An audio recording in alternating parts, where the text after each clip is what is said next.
Hello, ஒரு நிமிடம். இன்றைய தியானம் சங்கீதம் 46:1. தேவன் நமக்கு அடைக்கலமும் பலனும் ஆபத்து காலத்தில் அனுகூலமான துணையுமானவர்.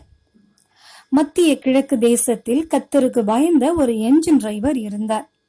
ஒவ்வொரு சமயமும் தன் ரயில் வண்டி புறப்படும் முன்பு தன்னையும் தன்னுடன் பயணம் செய்யும் மக்களையும் பாதுகாக்கும்படி ஜெபிப்பார். மற்றவர்கள் இவன் ஒரு பைத்தியம் என்பார்கள். ஒரு நாள் வண்டி இரவு 3 மணிக்கு திடீரென்று நின்றுவிட்டது. வண்டியின் உள்ளிருந்த என்ஜினியரும் உடன் உதவிக்காரரும் காலை வரை பரிசோதித்து காரணம் கண்டுபிடிக்க முடியவில்லை. எல்லாம் சரியாக இருந்தும் என்ஜின் நிற்க காரணம் என்ன? பொழுது விடிந்த வேளையில் ஜனங்கள் தங்கள் பயணம் தாமதமானதால் முறுமுறுத்துக் கொண்டிருந்தனர். சிறிது நேரத்தில் சில ரயில்வே பயணிகள் விரைந்து கொண்டிருந்தனர். அவர்கள் சொன்ன செய்தி எல்லோரையும் அதிர்ச்சியுற செய்தது. வழியில் உள்ள நதியில் வெள்ளம் புரண்டதால் பாலம் உடைந்து விட்டது.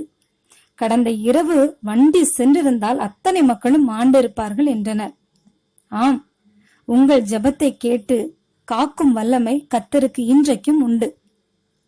எல்லா தீமைக்கும் விலக்கும் கர்த்தர் அவரே. உங்கள் விசுவாசமும் நம்பிக்கையும் வீணாவதில்லை. அவர் நாள்தோறும் உங்களுடன் இருக்கிறார். உங்களை எல்லா தீமைக்கும் அவர் விலக்கி காப்பார். தீமை உங்களை ஒருபோதும் அணுகாது. சூழ்ந்துள்ள தீமைகள் அகலும். கர்த்தரை எப்பொழுதும் எனக்கு முன்பாக நிறுத்தி நோக்கி கொண்டிருக்கிறேன்.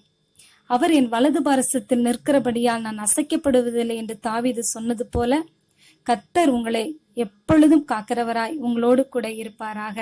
ஆமேன்.